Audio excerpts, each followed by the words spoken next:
Quando eu tinha por volta de 4 anos, nós vivíamos em um prédio de 5 andares que tinha um porão que só podia ser acessado através de um alçapão. Eu e minha irmã não podíamos descer lá embaixo porque as escadas não eram seguras. Mas também o alçapão era bem pesado, a gente não conseguiria levantar mesmo se quiséssemos. Um dia eu estava sentado na escada bem perto dessa porta do alçapão. E aí, de repente, ela começou a se abrir. E ao mesmo tempo eu também fiquei paralisado. Eu não podia me mexer ou falar. E enquanto eu ficava sentado lá olhando, uma criatura que parecia um elfo começou a sair do porão. Essa criatura tinha mais ou menos a minha altura, toda vestida em verde, marrom e com um chapéu pontudo. Ele sentou perto de mim e começou a falar comigo em uma língua assoviada que eu não conseguia entender. Mas de algum jeito eu tive a impressão que o nome dele era Freak Freak. Depois de um tempo, a criatura acabou voltando pro porão. E na hora que a porta do alçapão se fechou, eu voltei a ser capaz de me mexer e falar de novo. Ao longo dos anos, a mesma coisa continuou acontecendo diversas vezes, sempre do mesmo jeito. A porta do alçapão se abria, eu ficava com aquela paralisia e o Freak Freak sentava do meu lado e ficava conversando comigo, às vezes dando tapinhas no meu braço. Mas eu nunca tive medo, eu meio que me acostumei, sabe? Quando eu tinha 8 anos de idade, a gente se mudou daquela casa e eu nunca mais vi o Freak Freak. Ao longo dos anos eu contei, tanto para minha irmã quanto para o meu irmão, sobre o Freak Freak. Eles não se lembram de ter sido visitados por ele, mas o meu irmão, que é 2 anos mais velho que eu, disse que às vezes me via sentado perto do alçapão olhando pro nada, olhando pra distância, sabe? Como se eu estivesse em algum tipo de transe ou algo assim.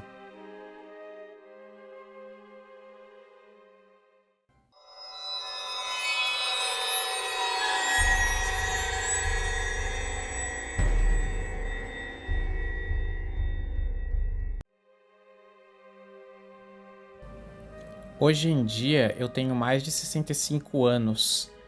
Os eventos que eu vou contar aconteceram em 1984, no sul da Costa Dourada de Queensland.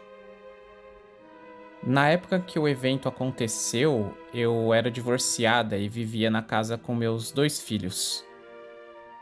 Eu nunca usei drogas, nunca bebi, isso são coisas que não fazem parte da minha vida. Também nunca fui interessado em fadas, elfos, gnomos e não estava lendo nada do tipo naquela época. Se me perguntassem se eu acreditava nas pessoas pequenas, eu imediatamente responderia não. Eu atendi a um seminário na Nova Zelândia juntamente com outros australianos. Depois da viagem, um colega me deu carona de volta para casa. Meus filhos estavam na casa de um vizinho que estava cuidando deles. Era bem raro eu ter uma noite para mim mesma. Eu estava pensando em ler alguma coisa ou assistir um pouco de TV. Eu fui preparar um copo de chá. A TV estava ligada e a porta da frente estava aberta, mas a tela de segurança estava trancada. Eu tomei um pouco do chá e decidi desfazer as malas, né? Então eu peguei algumas roupas, levei até o guarda-roupa e comecei a pendurar. Na mesma hora eu percebi que a luz do ambiente estava excessivamente brilhante e parecia ter alguma coisa errada com a atmosfera. Eu mal tive tempo de analisar isso e me bateu um cansaço gigantesco, tão grande que eu só tive tempo de chegar até a cama. Eu deitei de barriga para cima, mas eu olhei para os meus pés para garantir que os meus sapatos não estavam sujando a cama e pronto. Praticamente desmaiei. A próxima coisa que eu me lembro é de ouvir o som de várias vozes discutindo e elas pareciam dizer umas às outras: corre, corre, corre. Eu comecei a olhar em volta e vi que tinha um monte de pequenas pessoas tentando me arrastar para fora da cama, pegando pelos pés primeiro e me jogar dentro do guarda-roupa. O guarda-roupa ficava só a meio metro da cama e eu vi que a porta do lado esquerdo estava aberta. Eu tenho que explicar que durante a experiência eu funcionava parecido com uma câmera de vídeo. Eu não tinha reações humanas, parecia que eu era uma câmera de vídeo registrando tudo com a minha visão e a minha audição e gravando na minha memória. Na época, eu não tinha parado para reparar que as portas tinham sido movidas. Eu só vi que aquelas pessoas estavam tentando me empurrar para dentro do lado esquerdo do guarda-roupa. Eu não fiquei assustada ou surpresa. Pra falar a verdade, eu meio que falava pra mim mesma: "Ah, ainda tenho bastante tempo pra dormir, porque eu sou muito pesada e grande, vai demorar pra eles conseguirem me levar até o guarda-roupa mesmo." Eu acredito que aqueles pensamentos não eram meus em si. De algum jeito eles foram sugeridos pra mim. Bom, de qualquer jeito eu devo ter dormido de novo, porque a próxima coisa que eu me lembro é de acordar e ver um monte de pessoas amontoadas em cima de mim. E dessa vez eu tava de cabeça pra baixo na cama.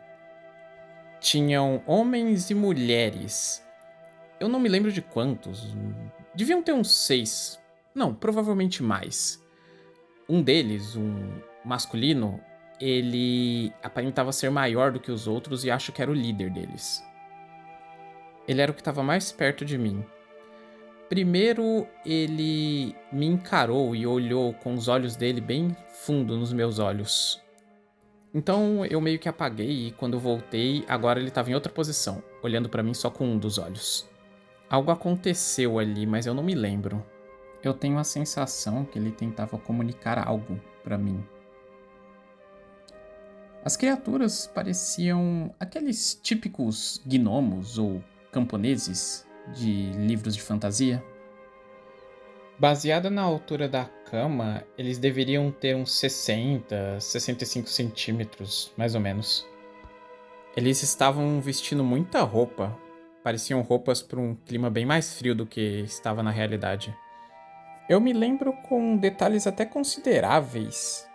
Talvez porque naquela época eu trabalhava muito com costura caseira. Eles eram caucasianos e a pele deles parecia envelhecida, como se eles trabalhassem muito no sol. Além disso, a pele deles tinha um aspecto lamacento. Eles tinham ossos grandes nas bochechas, tinham mandíbulas grandes também. O queixo e o nariz deles eram fortes também. Seus olhos e a boca eram longos horizontalmente, mas verticalmente bem finos. Acho que a melhor forma de descrever a face deles como um todo é amassada. Como se alguma coisa pesada tivesse sido colocada em cima da cabeça deles e esmagado a face, sabe? Os corpos deles eram robustos, com peitos grandes e ombros largos. Os homens não tinham pelos faciais e as mulheres usavam cachecóis ao redor do pescoço. Eu devo ter perdido a consciência de novo, porque quando eu acordei outra vez, eu ainda estava na mesma posição, mas dessa vez eles estavam no centro do quarto, olhando para mim. De novo, eu não sentia medo ou nada do tipo. Na realidade, eu não conseguia processar pensamentos direito. Só olhava para eles e eles olhavam para mim. Na verdade, eu acho que tinham mais deles agora, e parecia que tinha uns jovens também que pareciam nervosos ou incertos. Os outros homens pareciam imparciais. As mulheres pareciam até aproveitar e se divertir com as minhas reações. Baseada na minha gravação mental, da minha câmera cerebral, como eu falei, eu depois analisei eles como trabalhadores excessivos e não tão inteligentes. O que parece eu era só um trabalho para eles. E eles todos pareciam um pouco nervosos. Mais uma vez eu ouvia as vozes, de novo, falando todas juntas, e o que prevalecia era o corram, corram, corram. Eu levantei a cabeça e, para minha surpresa e susto, eu percebi que eles estavam quase conseguindo tirar as minhas pernas da cama. Meu corpo estava de novo colocado da forma certa na cama, com a minha cabeça na parte de cima e os meus pés na parte de baixo, e bem perto do guarda-roupa. Quando eu percebi que eles tinham praticamente tirado minhas pernas da cama e na direção do guarda-roupa, uma dose de adrenalina passou por mim, porque agora eu sabia que não faltava muito, e depois que eles conseguissem tirar minhas pernas, a gravidade faria o resto.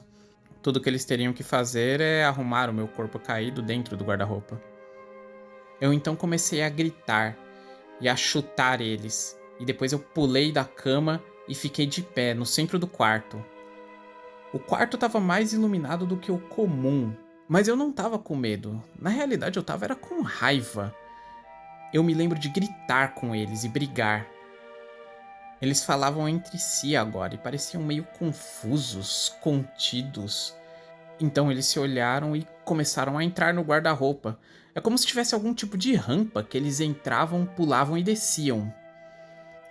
Eu fiquei lá observando eles por alguns segundos e, com a luz do quarto ainda mais iluminada do que o normal, eu virei de costas, passei pela porta e saí do quarto. A casa era bem pequena, o corredor só tinha uns 3 ou 4 metros. Eu saí do quarto, passei pelo corredor e cheguei na sala. E foi aí, só aí, que eu fiquei totalmente consumida pelo medo. Nada aconteceu desde que eu briguei com as criaturas, saí do quarto e cheguei na sala. Mas mesmo assim, eu fui tomada pelo medo. E é um medo que aumentava a cada segundo. E não existia razão real para isso. Eu suspeito que depois que eles saíram de lá, a influência deles sobre mim, que me deixava calma, desapareceu. E foi aí que o medo veio. Eu liguei para aquele meu amigo que tinha me deixado em casa mais cedo e depois saí para fora de casa e fiquei na estrada.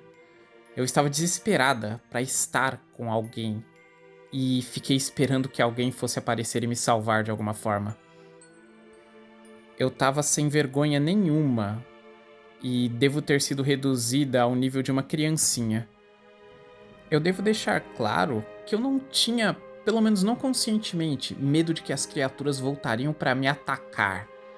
Eu só tinha medo.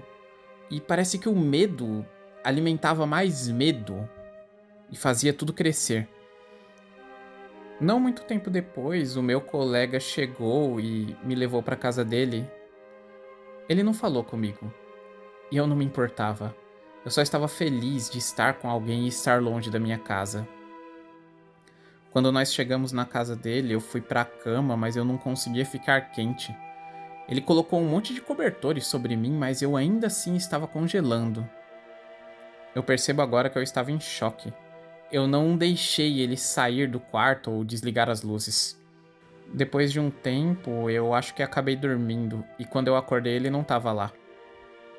Na manhã seguinte, ele não discutiu o que aconteceu. Eu comecei a ficar ansiosa, achando que ele pensava que eu tinha ficado louca, e tentei me explicar, mas ele não queria falar sobre o assunto. Mas ele disse que ele nunca tinha visto alguém tão assustado quanto quando ele me viu na estrada. A gente nunca discutiu isso de novo, mesmo a gente tendo se casado no ano seguinte. Quando eu perguntei pra ele quanto tempo levou desde o momento em que ele me deixou em casa e quando eu liguei pra ele vir me buscar de novo, ele me respondeu que, pelo que parece, a experiência com as pessoas pequenas não durou mais do que 15 minutos. Mas eu nunca vou me esquecer.